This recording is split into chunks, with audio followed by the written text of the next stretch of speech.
Hi guys, Johnny here. We're gonna try the whole trend of, gee, let's make a recording in our car.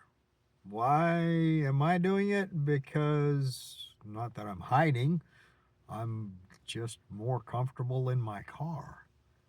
But anyways, um, I had thought about, doing a Substack post, and this video may come out in conjunction with that, called Elephants. And you may have heard the old saying about their or the old parable of several monks who or what was it, blind monks who each of them touched a different part of the elephant and determined what the whole animal was like. So one touched the tail and it was a rope. One touched a leg, it was a tree trunk. One touched the trunk and it was a snake. That kind of thing. Sorry, my holder is not really designed to hold the phone sideways. But anyways, so that's kind of one thing. A lot of people, especially when I'm sitting out here at the park, they look and they see this gaunt face, they see my skinny arms. I do actually only weigh about 140 pounds, and my fighting weight is about 30 pounds heavier. Um, so that's one of the points of that is people will generally see what they want to see. A guy who hangs out at the park. Oh, look at his gray hair. Look at his old car, even though his old car is actually well kept, until it's not, when I've been out collecting cans and such. And then you see the skinny guy, you see his skinny face, and you see the dirt on his britches, and oh, he must be homeless. People will see what they want to see. And I've actually had problems, not generally speaking up here at this section of the park, because up at the top, let's see if you can see out, there's the big turbine that they pulled out, and there's the setting sun.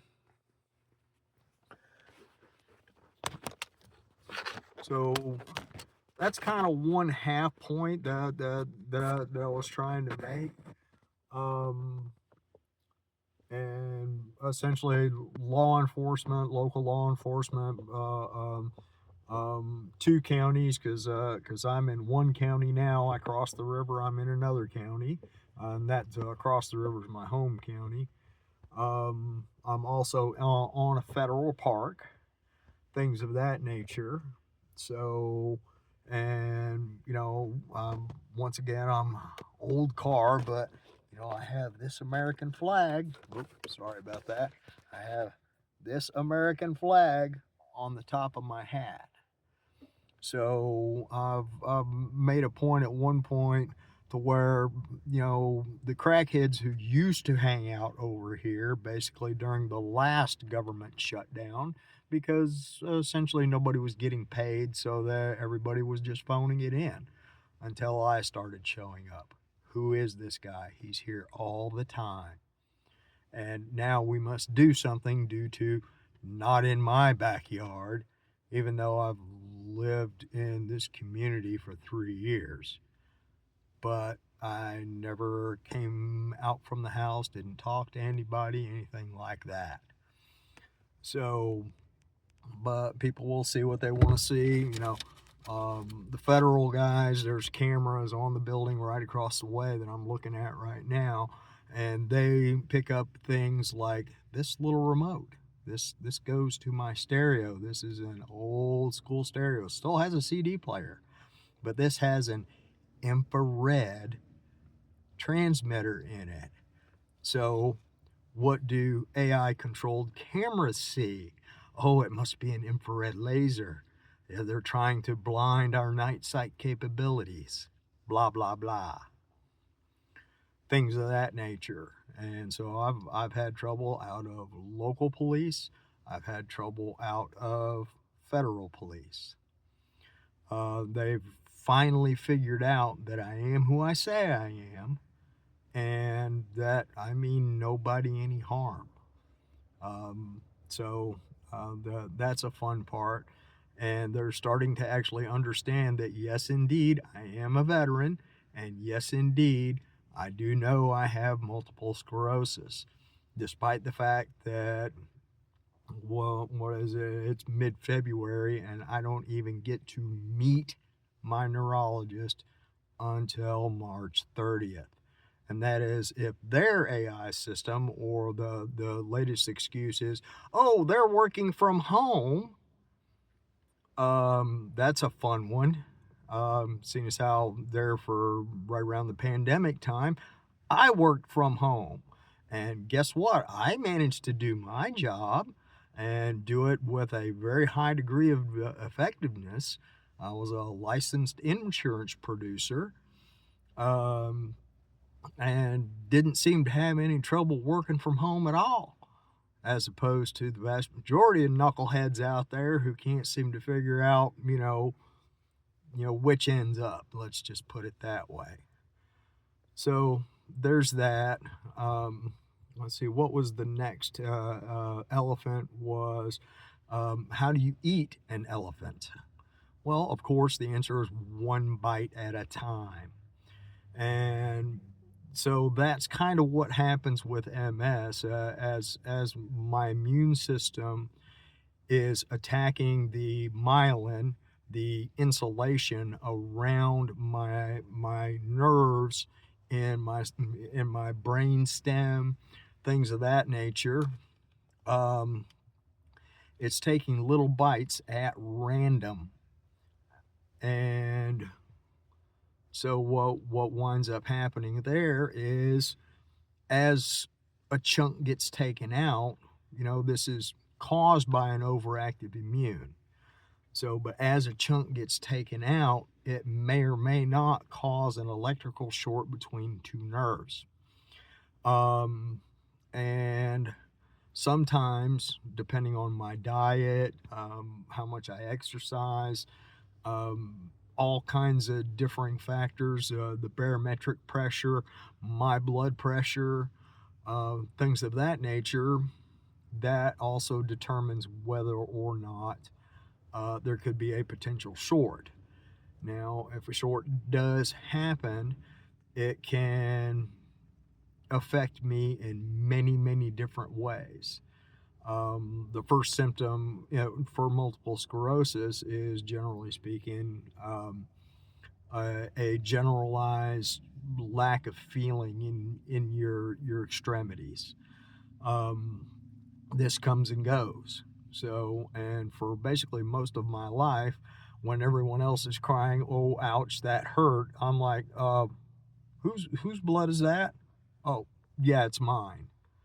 Um, that kind of thing, until circumstances are just right and the connections make, normally, as a regular person or somebody without my condition might feel it, and then holy cow, does that hurt, because I haven't felt that in months, sometimes years. And it gradually begins affecting all of your senses. Now, some of the things that I have personally done throughout my life is, once I figured out, when I was diagnosed with psoriasis in the Navy in 1990, they were just figuring out that psoriasis was caused by an overactive immune. So, and they believe, and I also believe, that multiple sclerosis is also caused by an overactive immune. It's just cranked up to 11.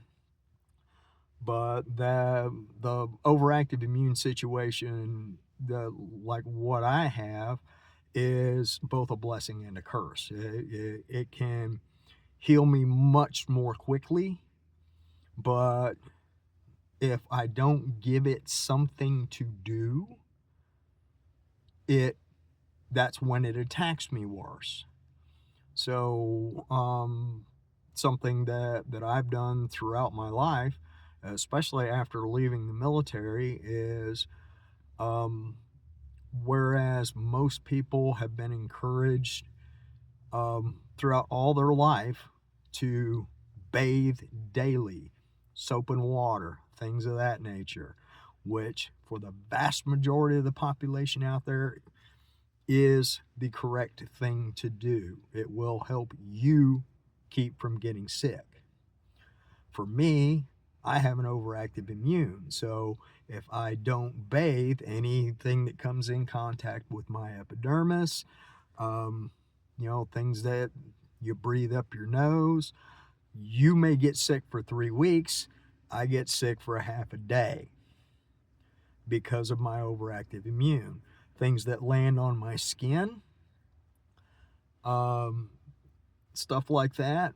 Well, guess what? If my immune system is attacking my outsides, it's not attacking my insides.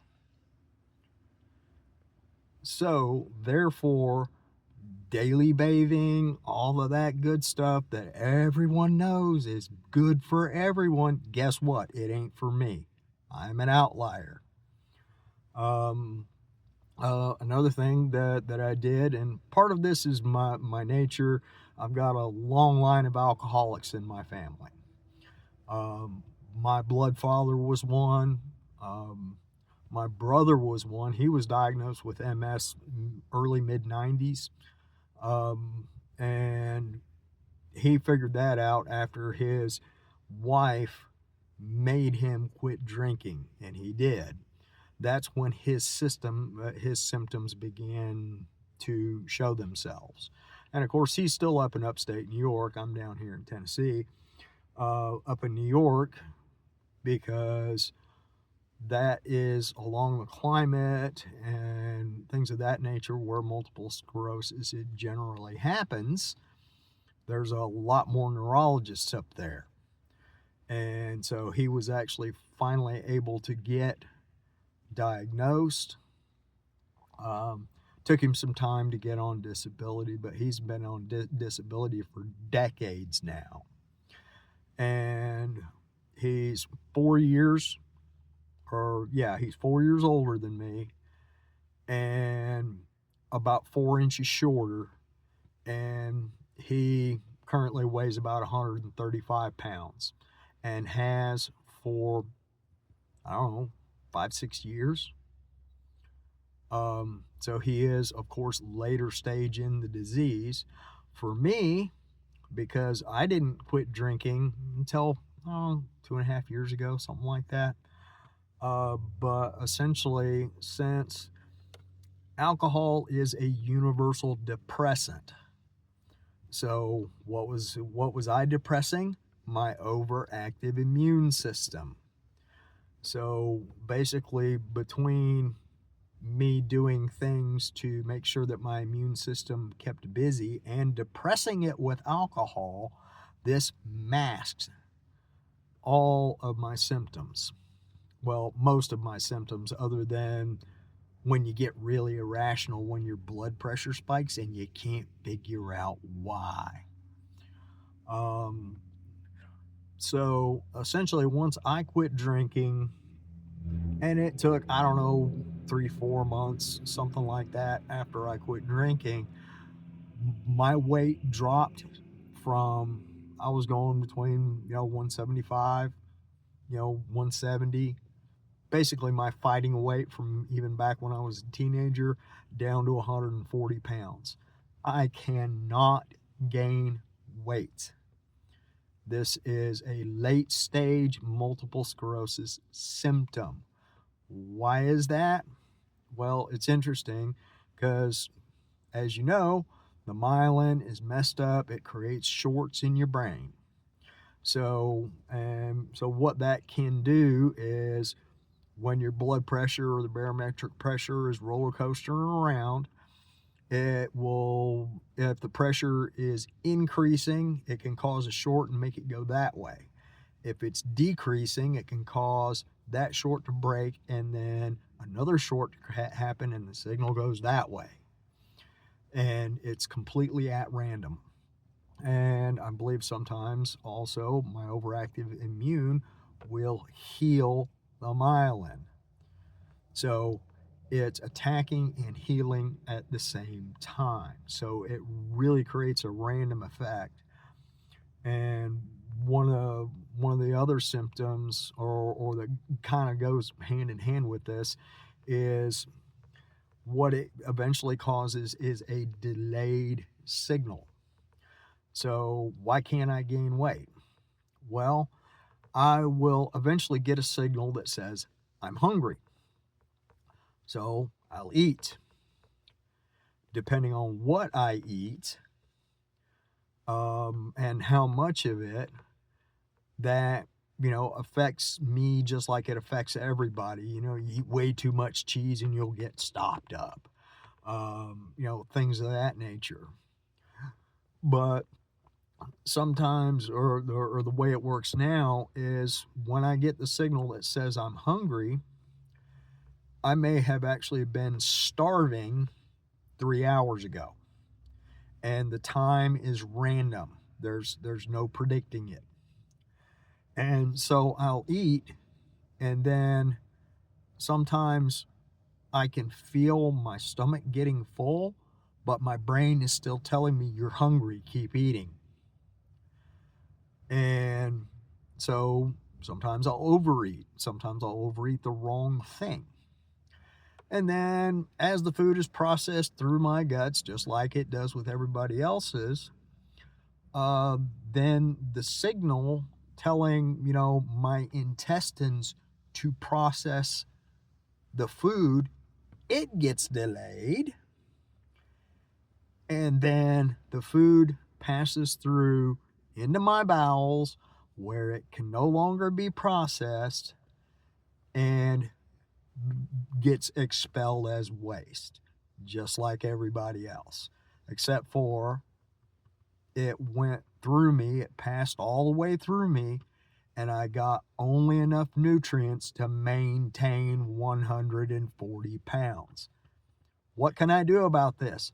Not one single thing. There is no cure. My brain's messed up. Doesn't mean I can't think right now, but this is where short-term memory loss comes in. Short-term memory loss happens because the connections that lead to the part of my brain that says, hey, store this here as a memory, don't make up, or they're delayed. So in order for me to write new things into memory, and it's not 100% of the time, it's just as random as everything else, I have to do things over and over and over again. So sometimes when I'm writing, I may be repeating the same phrase over and over. So, but it also affects long-term memory because the connection to that thing that I used to know back when I was a teenager, that one little niggling detail, which I used to be really, really bad about. Oh, what about this detail that you missed? I don't do that anymore. I don't care about the details. They'll take care of themselves. I care about the overarching concepts of things, and these are things I know and understand. So when you're doing a yeah but, or well actually, I don't care. Shut up. You're not helping you. You're not helping me. So there's that. And so along with that, and why did people begin to notice me down here at the park? Well, I started cleaning this place up. Why did I do that? Well, I needed something to do. I can't work a regular job because if you read, the general descriptions, it says bladder and bowel issues. Well, anybody should be able to extrapolate from that, but essentially, sometimes, once again, delayed signals If I get the signal that says, hey, I need to go tinkle, a lot of times I needed to go tinkle 3 hours ago. And now the signal is finally making it through my brain going, oh God. And there is no, oh, hey, you can go 15 minutes from now, or your break is 2 hours from now. Don't work. No, when the signal makes it, I need to go ASAP.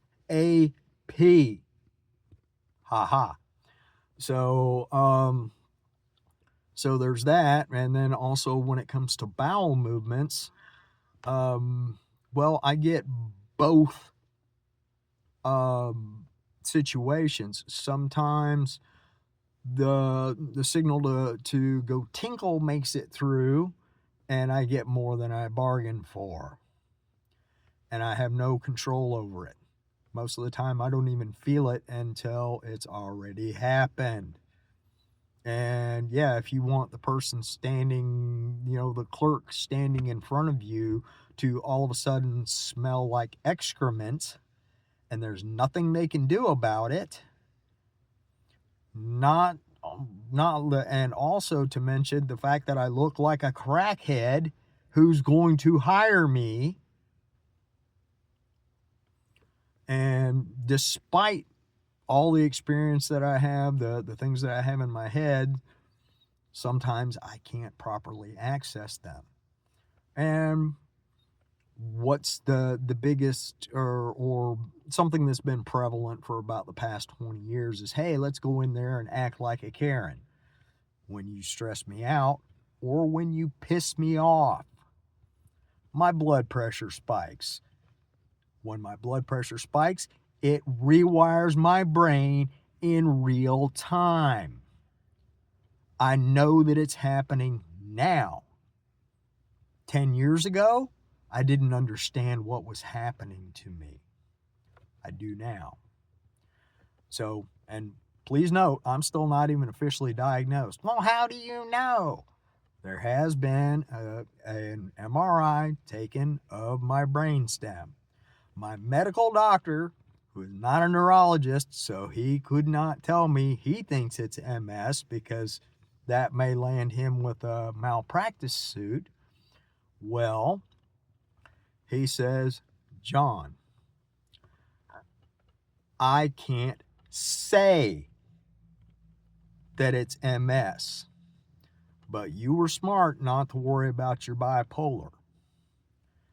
Would you like me to schedule a neurologist?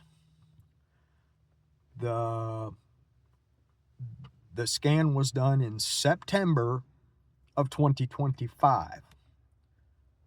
My appointment with the neurologist, once again, if they don't forget, March 30th of 2026. Thanks. I realize that neurologists are thin on the ground, but there is no cure.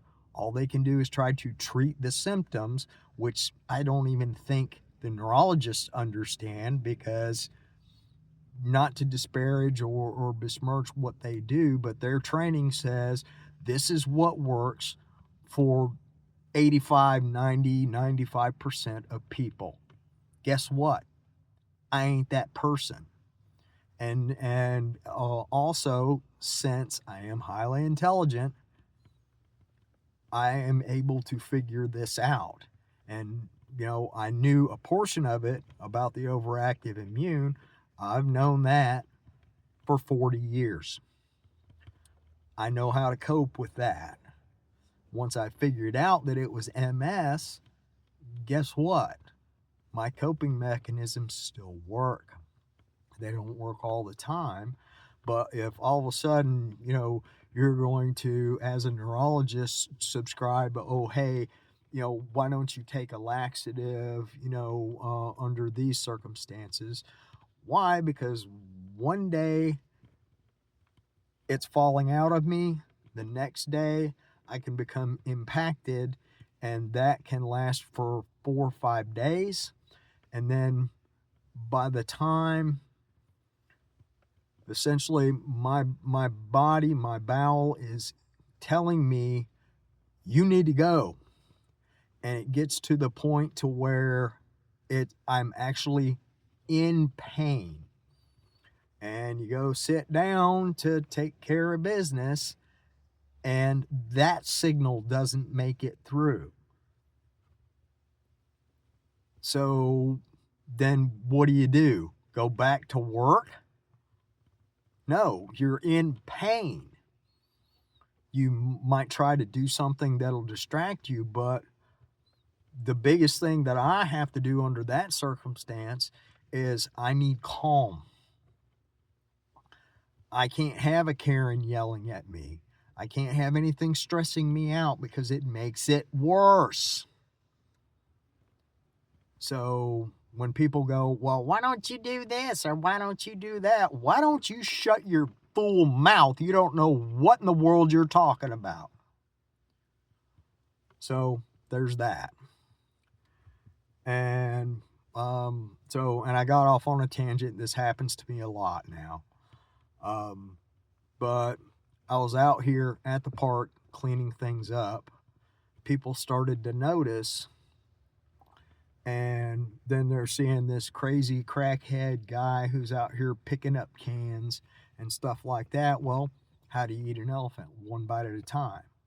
Well, my immune system is eating me one bite at a time, but I've been cleaning this place up one bite at a time. And now I'm starting to see things, and it's not all me, but it's certainly having an effect. Homeless people aren't hanging out here anymore. Druggies are not hanging out here anymore. When there's police around, they're actually paying attention because they've been getting paid. You know, little things like this. So between me cleaning it up and, you know, the pressure being taken off of society in this area, guess what? I don't get very many cans off the dam anymore. This is a good thing. I see people bringing their children out to play. This is fantastic. I love it. So that means I have to go somewhere else, but that's okay. I'm pretty good at doing that too, because I can't sit still. And the longer I sit in some place that's not comfortable for me, the worse I get depressed. So I pick my butt up and off I go. So, oh yeah, and there was, oh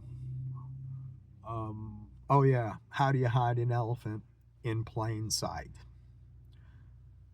So, and essentially that's what I did, staying up here with my mom and dad for a couple of years. Didn't go anywhere, didn't do anything, and I was getting worse and worse and worse.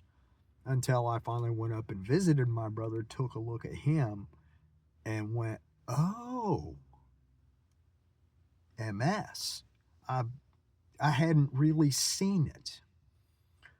But once I went up there and looked, and then quit drinking, and then all of a sudden I look like my brother is. So, and like I said, he's been diagnosed for a long time, and his symptoms look almost exactly like mine, except for he's a vain man. He colors his hair.